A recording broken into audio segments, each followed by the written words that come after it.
noite, igreja linda de São Manuel. Boa noite. Graça e paz, amém? Amém. Quem aqui já está sendo abençoado pela presença de Deus essa noite, amém? Amém. Estou muito feliz de estar com vocês. Trago um abraço da nossa igreja lá de Sorocaba. É muito bom estar aqui com amigos queridos que nós conhecemos no acampamento. É bom reencontrar amigos que estavam em Sorocaba. O Zé, cadê o Zé? Está por aí? Zé, fiquei feliz demais de encontrar o Zé aqui, tocando Razão de Viver. Quantas vezes toquei com o Zé e com o Isaías lá em Sorocaba, Razão de Viver. Quantas vezes tocamos juntos a música Salvo pela Graça. Lembro no congresso que nós estávamos, no qual nós aprendemos essa música. Naquele mesmo congresso eu entendi de Deus o chamado para ser pastor. E um dia, quando eu estava no meu trabalho, sem nenhuma perspectiva, angustiado, entendendo que aquilo não era para mim, olhando para o meu computador, olhando para a parede e perguntando para Deus: Deus, o que eu estou fazendo aqui? Naquele dia o Isaías ligou para mim, do nada, e disse para mim o seguinte: eu estou te ligando para que você saiba que eu, teu líder, teu pastor, estou em fervente oração por você neste momento, para que Deus confirme no teu coração o chamado que Ele já me mostrou que você tem. Eu quase fui atropelado, porque eu estava saindo para o almoço, quase um carro passou por cima de mim que eu travei. Falei: Isa, obrigado, suas palavras foram de Deus para mim. E Deus me deu o privilégio de ser ovelha do Isa, ser amigo do Isa. O Isa fez meu casamento, o Isa pregou na minha ordenação, e hoje nós somos, continua sendo meu pastor, somos eternas ovelhas do Isaías e continuamos sempre firmes na amizade. E eu falo para vocês com toda a tranquilidade, com toda a paz: olhe para esse pastor, imite o Isaías, porque ele é imitador de Cristo. Deus abençoe demais a sua vida. Fico feliz de ver a casa linda do jeito que está e o trabalho que Deus tem feito através da sua vida. Amém? Amém. Eu convido você a abrir sua Bíblia. Nós vamos meditar na palavra do Senhor. O tema que Deus colocou no meu coração é: Jesus ressuscitou. E o que isso muda? Nós celebramos a Páscoa na semana passada. Hoje, domingo de Santa Ceia, domingo da Ceia do Senhor, domingo no qual nós relembramos o sacrifício do nosso Senhor, ato que nós fazemos mensalmente. Eu queria trazer essa reflexão: Jesus ressuscitou, e o que isso muda? A palavra que vai nos inspirar é a primeira carta de Paulo aos Coríntios, capítulo 15, dos versos 1 ao verso 20. Vou pedir para o meu amado irmão do Data Show passar o texto enquanto eu leio, que eu vou ler aqui na Bíblia. Assim que terminar, eu posso avançar daqui mesmo, tá bom? Diz assim a palavra do Senhor: irmãos, venho lembrar-lhes do evangelho que anunciei a vocês, o qual vocês receberam e no qual continuam firmes. Por meio dele vocês também são salvos, e se retiverem a palavra assim tal como a preguei a vocês, a menos que tenham crido em vão. Antes de tudo, entreguei a vocês o que também recebi, que Cristo morreu pelos nossos pecados segundo as Escrituras, e que foi sepultado e ressuscitou ao terceiro dia segundo as Escrituras, e apareceu a Cefas e depois aos 12. Depois foi visto por mais de 500 irmãos de uma só vez, dos quais a maioria ainda vive, porém alguns já dormem. Depois foi visto por Tiago e mais tarde por todos os apóstolos. Por último, depois de todos, foi visto também por mim, como por um nascido fora do tempo, porque eu sou o menor dos apóstolos e mesmo não sou digno de ser chamado apóstolo, pois persegui a igreja de Deus. Mas pela graça de Deus sou o que sou, e a sua graça que me foi concedida não se tornou vã. Pelo contrário, trabalhei muito mais do que todos eles. Todavia não eu, mas a graça de Deus comigo. Portanto, seja eu ou sejam eles, assim pregamos e assim vocês creram. Ora, se o que se prega é que Cristo ressuscitou dentre os mortos, como alguns de vocês afirmam que não há ressurreição de mortos?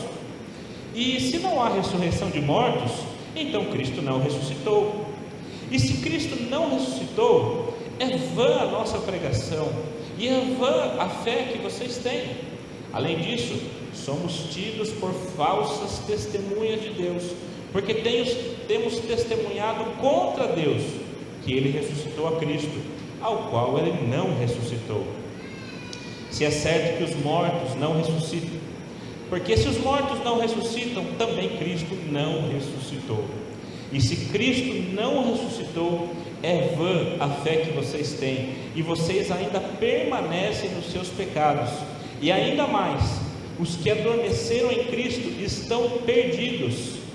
Se a esperança em Cristo se limita apenas a esta vida, somos as pessoas mais infelizes deste mundo.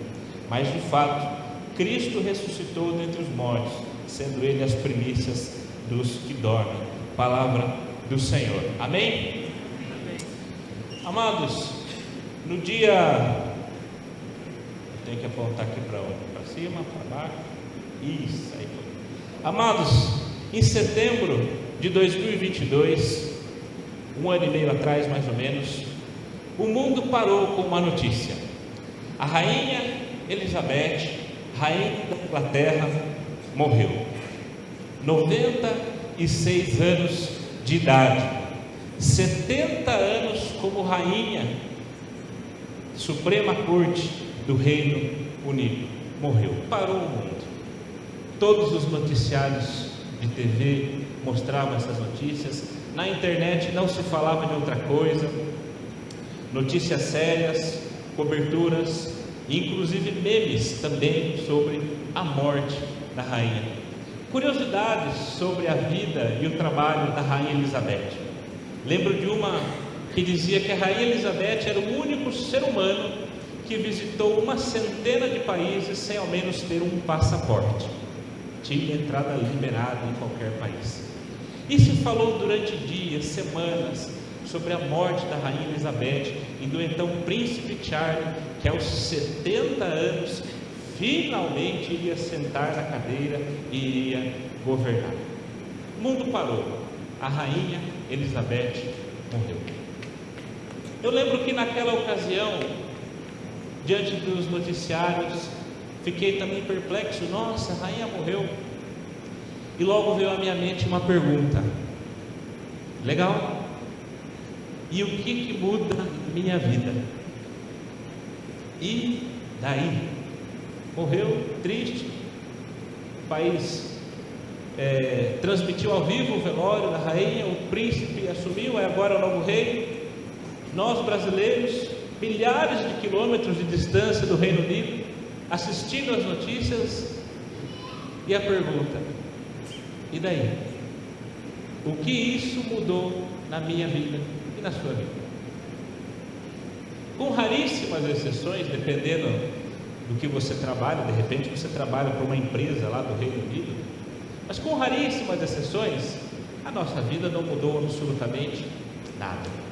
E isso me fez pensar como nós transmitimos, assistimos e nos interessamos por notícias que para a nossa vida não mudam absolutamente nada. E esse texto que nós lemos aqui da primeira carta de Paulo aos Coríntios fala a respeito de uma notícia, a respeito de alguém que teria morrido e, segundo a pregação dos apóstolos, teria ressuscitado. E eu fico perplexo porque muitas vezes nós cristãos tratamos a ressurreição de Cristo como se fosse uma notícia como a morte da rainha Elizabeth. Nossa, morreu, nossa, que coisa! E o que isso mudou na minha vida? Nada. Nossa, Cristo morreu, Cristo foi crucificado. Nossa, celebramos a Páscoa na semana passada, Cristo não morreu, Cristo ressuscitou. Legal. Isso mudou o que na minha vida? Infelizmente, na vida de muitos de nós, nada. Não é nem um pouco diferente do que uma notícia dessa que está projetada. E lendo aqui a primeira carta de Paulo aos Coríntios, neste capítulo 15, nós temos a maior dissertação de Paulo a respeito da ressurreição de Jesus. É o texto mais rico da Bíblia que trata sobre a ressurreição de Jesus. Paulo fala sobre isso o capítulo inteiro, nós lemos só os primeiros 20 versículos. E eu deixo para você uma lição de casa. Chegue hoje na sua casa, se debruce em 1 Coríntios capítulo 15, leia o capítulo inteiro, para ver a profundidade do que representa a ressurreição de Cristo.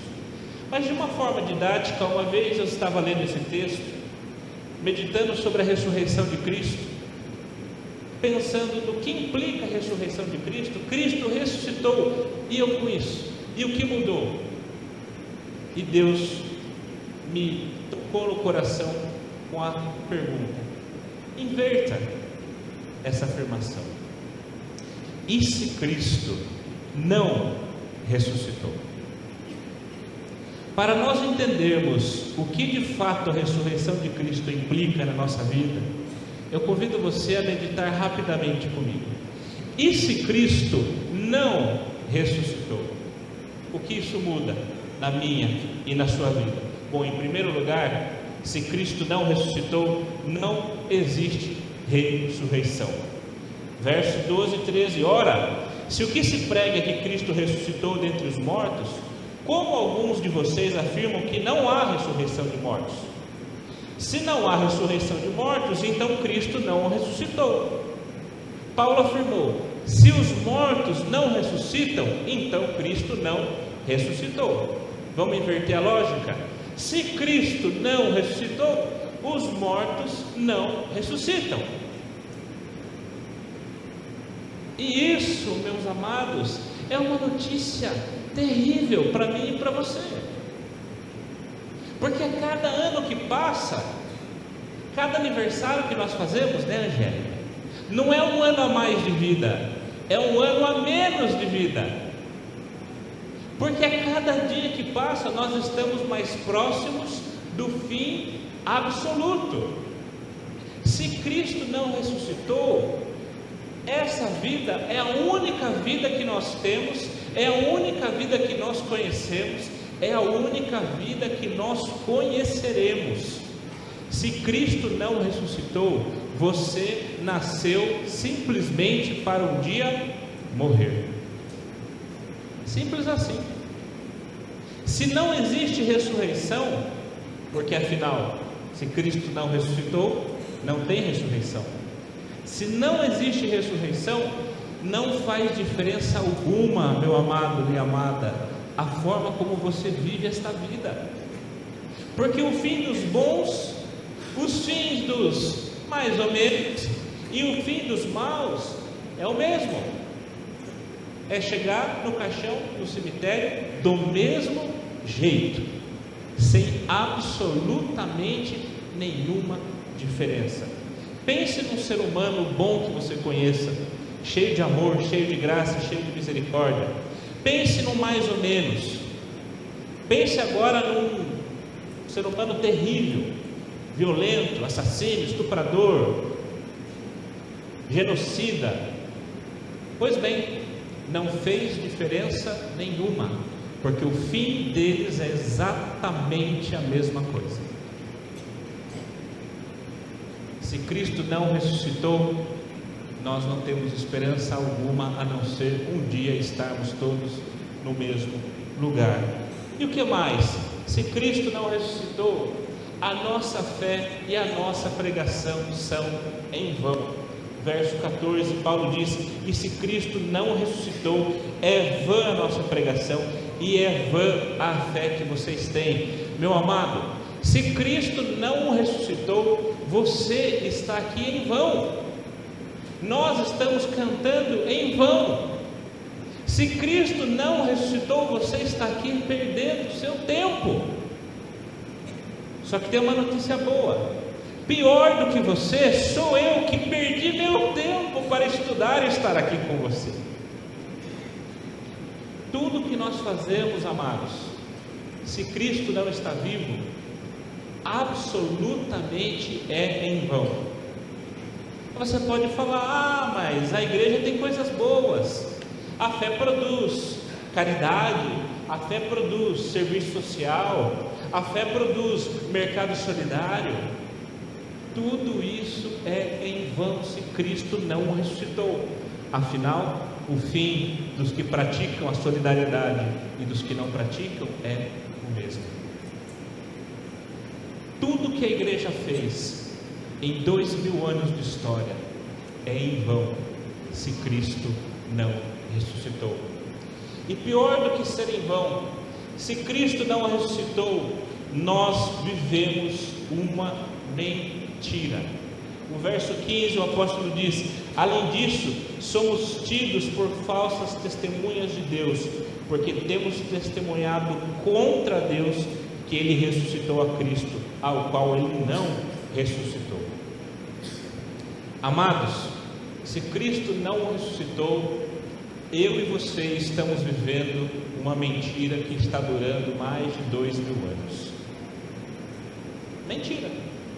Nós estamos cantando, nós estamos pregando, nós estamos afirmando uma grande mentira. Uma grande mentira. Eu não sei se você teve a infelicidade na sua vida de viver uma grande mentira. Talvez você, depois de muitos anos, descobriu que você foi enganado. Talvez você, depois de muitos anos, descobriu que alguém mentiu para você. Eu não sei se você já viveu isso. Se você já viveu, você sabe o quão terrível é a mentira. Se você já viveu, você sabe o quanto dói uma mentira que perdura anos. Imagina uma mentira que não só dura os anos da sua vida, mas uma mentira que dura mais de 2000 anos. O que eu quero dizer para você é que se Cristo não ressuscitou, o nosso cenário é simplesmente terrível. Terrível. Não importa as coisas boas que nós vemos na igreja, se Cristo não ressuscitou, é tudo em vão e não passa de uma mentira. Se Cristo não ressuscitou, nós permanecemos no nosso pecado. Olha o verso 17 que Paulo diz: e se Cristo não ressuscitou, é vã a fé que vocês têm, e vocês ainda permanecem nos seus pecados. Essa é a pior notícia que nós podemos ter. Se Cristo não ressuscitou, não existe solução para o pecado. Nós cantamos aquela música Salvo pela Graça, não importa o que fiz, nem quando eu caí, vergonha retirou. Pois bem, se Cristo não ressuscitou, tudo isso importa. Se Cristo não ressuscitou, a vergonha ainda existe e vai permanecer até o fim dos seus dias. Se tem uma coisa que nós não temos nenhuma condição de negar, é a presença do pecado na nossa vida. O mal é uma realidade, e você não precisa pensar muito para entender que o mal é uma realidade na nossa vida. A nossa vida, todo o nosso mundo é contaminado por esse vírus, por essa desgraça chamado pecado. O nosso mundo tende ao caos e à desordem por conta do pecado. Você pode ver isso no seu dia a dia, com coisas absolutamente simples. É mais fácil você arrumar a cozinha ou você desarrumar a cozinha? É claro que é mais fácil você desarrumar. É mais fácil você sujar a sua casa ou você limpar a sua casa? É mais fácil você quebrar uma caneca ou você construir uma caneca? A nossa vida tende a coisas que estragam. É mais fácil você construir um bom casamento ou é mais fácil você destruir um bom casamento? Para construir um bom casamento são anos de dedicação, de comunicação, de diálogo, de amor, de carinho, de ouvir, de perdoar. Para destruir um casamento, muitas vezes basta um ato e tudo que nós construímos se destrói imediatamente. Amados, por que isso? Por que é mais fácil as coisas se desconstruírem do que construírem? Porque o pecado é uma realidade inegável na nossa vida. E se Cristo não ressuscitou, não há nada que nós possamos fazer para nos livrar dessa maldição chamada pecado. Se Cristo não ressuscitou, os seus pecados vão continuar te acusando, os seus pecados vão continuar atrapalhando a sua vida, os seus pecados vão continuar sendo muralhas, impedindo você de prosseguir, se Cristo não ressuscitou. Tenta vencer seus pecados sozinhos. Olha no espelho, bata no coração e fale: a partir de hoje nunca mais peco. Tenta, depois você me conta se deu certo. Pois bem, não tem esperança se Cristo não ressuscitou. E por fim, o que Paulo está dizendo: se Cristo não ressuscitou, nós somos os mais infelizes de todos os seres humanos. Verso 19: se a nossa esperança em Cristo se limita apenas a essa vida, somos as pessoas mais infelizes deste mundo. Por quê? Porque nós somos os únicos enganados, ludibriados, achando que a nossa vida tem solução, quando na verdade ela não tem. Se Cristo não ressuscitou, essa vida é a nossa única esperança. Amados, esse é o cenário que Paulo mostra. Como seria a nossa vida se Cristo não tivesse ressuscitado? A boa notícia é que tudo que nós conversamos até agora, isso é uma hipótese, é uma possibilidade irreal. Isso é apenas algo para nós imaginar. E se? Coisas impossíveis. Como você pensa, se eu pudesse, sei lá, ser um animal, eu seria um pássaro para voar. Você nunca vai ser isso. É uma possibilidade irreal. É só uma conjectura. Da mesma forma, meu irmão, isso é uma possibilidade irreal. Nós estamos pensando, nós estamos conjecturando como seria a nossa realidade se Cristo não tivesse ressuscitado. Mas isso não é verdade, porque no verso 20, Paulo diz: mas de fato, Cristo ressuscitou dentre os mortos. Mas de fato, Cristo ressuscitou. Nós não precisamos olhar para esse quadro e nos entristecermos. Nós não precisamos olhar para essas consequências e entrarmos em desespero. Nós não precisamos ser os mais infelizes de todos os seres humanos, porque de fato Cristo ressuscitou. Cristo ressuscitou e temos provas. Olha o que diz o verso 5 ao verso 8. Verso 5 diz: e apareceu a Cefas. Cefas é Pedro, Simão Pedro, o pescador turrão, ousado. Paulo está dizendo: Pedro viu, e depois os 12 apóstolos. Depois foi visto por mais de 500 irmãos de uma só vez. Não foi 5, não foi 50, foram mais de 500 pessoas que viram Cristo de uma só vez. E Paulo ainda diz: dos quais a maioria ainda vive, mas alguns já dormem.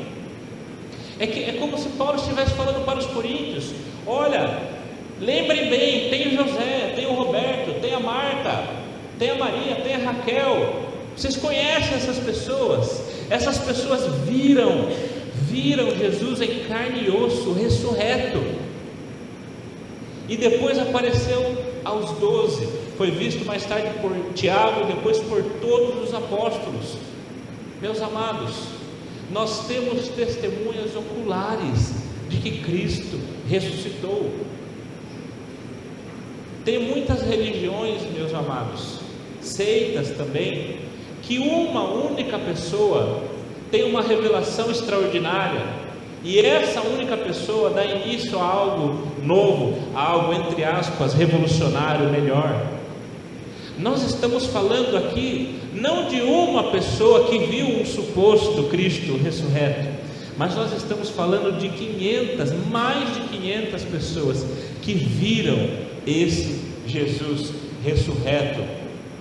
E tem mais, eles não só viram Jesus ressurreto, mas esse sempre foi o plano. No verso 3 e no verso 4 diz: antes de tudo entreguei a vocês o que também recebi, Cristo morreu pelos nossos pecados segundo as Escrituras, que foi sepultado e ressuscitou ao terceiro dia segundo as Escrituras. Amados, a ressurreição de Cristo não pegou esse povo de surpresa, porque a Bíblia daquela época, que era o Antigo Testamento, a Bíblia já dizia isso, que Cristo deveria padecer, sofrer, morrer e ressuscitar no terceiro dia. Meus amados, este livro aqui que nós temos em mãos, este livro conta uma única história, de Gênesis a Apocalipse. Ela conta uma única história, a história de Jesus, a história de como Deus interviu na minha e na sua história, de como Deus não nos deixou no pecado, como Deus proveu um perfeito substituto para a nossa morte, e como este Filho amado de Deus ressuscitou, nos dando vida. Isso é o conteúdo de toda a Escritura. A Bíblia não é um conjunto de livros embaralhados que não fazem sentido. A Bíblia conta uma história, e o personagem principal dessa história é o Jesus que ressuscitou e que está vivo.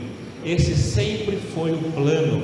Nós podemos ver lá no Antigo Testamento, toda a lei, desde que o ser humano pecou lá no Jardim do Éden, nós já vemos a promessa, Deus falando que de Eva, do filho da mulher, sairia o Salvador, que pisaria na cabeça da serpente, desde o Jardim do Éden. A lei com Moisés, o tabernáculo, os sacrifícios, eram sombras daquilo que haveria de vir, porque um dia o verdadeiro cordeiro seria morto, e pelo seu sangue nós seríamos salvos. E o Antigo Testamento sempre foi falando disso. Esse sempre foi o plano, e a ressurreição de Cristo foi transmitida. Também no versículo 3 Paulo fala: antes de tudo entreguei a vocês o que também recebi. Cristo morreu, Cristo ressuscitou pelos nossos pecados, como fala as Escrituras. Você já viu aquele ditado que mentira tem perna curta? Pois bem, é verdade. Nenhuma mentira dura 2000 anos, meu amado. Cristo ressuscitou e foi transmitido faz 2000 anos que essa notícia é transmitida. E deixa eu te falar uma coisa: o Evangelho está sempre a uma geração de acabar. Vou repetir: o Evangelho está sempre a uma geração de acabar. Sabe por quê?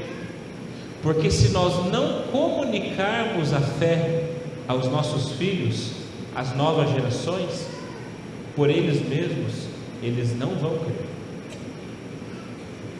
Foi a pregação dos apóstolos na ressurreição de Cristo que fez discípulos, e esses discípulos pregaram essa ressurreição, fizeram novos discípulos, os quais fizeram novos discípulos, que fizeram novos discípulos, até chegar em 2024, aqui em São Manuel.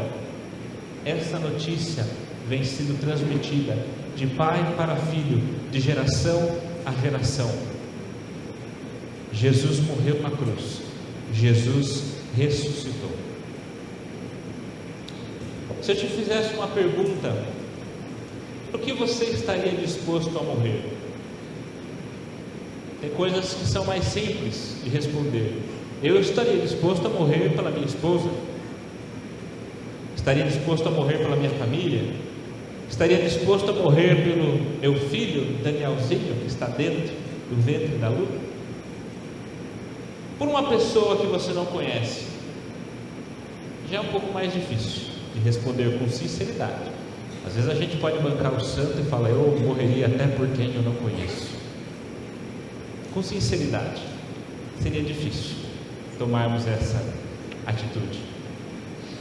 Talvez alguns mais radicais, aqueles que lutam por ideais, levantam bandeiras, batem no peito, por uma causa, pela justiça, eu estaria disposto a lutar até a morte. Tem pessoas que abraçam algumas causas, estão literalmente dispostas a morrer por essa causa. Mas quem estaria disposto a morrer por uma mentira? Você estaria disposto a morrer por uma mentira? Pois bem, nos primeiros anos do cristianismo, tem inúmeros e inúmeros relatos dos nossos pais da igreja sofrendo, sendo torturados, sendo levados, queimados vivos, sendo jogados aos leões, e testemunhos que impactam o nosso coração. Cristãos no meio do circo, uma plateia vendo, gritando, bradando, eles amarrados, vendo os leões vindo, sorrindo para o céu e dizendo: Jesus, estou indo me encontrar contigo. Quem estaria disposto a morrer sorrindo por uma mentira? É porque isso não é mentira. Essa é a maior verdade da nossa vida. E a ressurreição de Cristo é o poder do Evangelho. Verso 2: por meio dele vocês também são salvos, se retiverem a palavra, assim tal como a preguei a vocês. Amados, Paulo diz lá em Romanos 1: eu não me envergonho do Evangelho, porque é o poder de Deus para a salvação de todo aquele que crê. Jesus ressuscitou. Eu não tenho vergonha de dizer, eu não tenho vergonha de cantar, eu não tenho vergonha de clamar. Alguém pode achar um absurdo que o morto volte à vida e suba flutuando para o céu. Não tem importância. Pode chamar de louco, pode chamar de quadrado, pode chamar de desinformado, pode chamar de bitolado, não tem problema. Eu não me envergonho do Evangelho, porque Cristo ter ressuscitado é o que nos dá poder para sermos salvos. Amados, o apóstolo Paulo vai dizer aqui nesse capítulo que o pior inimigo de todos é a morte, e Cristo venceu a morte. Eu não sei como é a sua vida com Deus. Talvez você se sinta culpado diante de Deus, talvez você se sinta distante de Deus, você se sinta constrangido e não consegue nem orar. Talvez o teu passado te acuse, as tuas decisões erradas te condenem. Mas se Cristo ressuscitou, e Ele de fato ressuscitou, você pode ter esperança para vencer a vergonha, para vencer a condenação, para vencer toda a culpa que o pecado traz. Você pode ter comunhão com Deus. Amados, Cristo ressuscitou e não há mais nada, não há mais nada que te separe de Deus. Lá em Sorocaba, muitos jovens vêm conversar com a gente, falam assim: Lulu, eles me chamam de Lulu lá. Lulu, cara, eu estou distante de Deus, estou distante de Deus. Eu preciso saber o que eu tenho que fazer para me aproximar de Deus, porque eu estou muito longe de Deus. Eu costumo responder: a primeira coisa que você tem que fazer é ter convicção de que você não está distante de Deus. Romanos 8, 39. Não há nada neste universo, nem poderes espirituais, nem pecado, nem a morte, não há nada que possa nos separar do amor de Deus que foi nos dado por Cristo Jesus. Você erra, você cai, você tropeça, você peca, meu amado, nem assim você está longe de Deus. Deus nunca estará longe de você. Deus nunca vai te abandonar, mesmo com os seus erros, mesmo com os seus pecados. Deus nunca estará longe de você. Talvez você possa pensar: pastor, mas você não sabe o que eu fiz no passado. Eu não sei, eu não preciso saber. Deus sabe. E em Jesus, não importa o que você tenha feito, você pode ser salvo. Porque Cristo, lá naquela cruz, recebeu no corpo dele o meu e o seu pecado. O que você tanto se envergonha, o que você tanto se sente culpado, já foi pago no corpo de Jesus, já foi lavado com o sangue de Jesus. Você pode ter plena comunhão com Deus. A via está aberta. Deus está aqui. Deus está falando conosco. E quando você for para a sua casa, no seu quarto, Deus está lá com você. Na sua cozinha, Deus está lá com você. Na sua sala, com a sua esposa, com seus filhos, Deus está lá com você.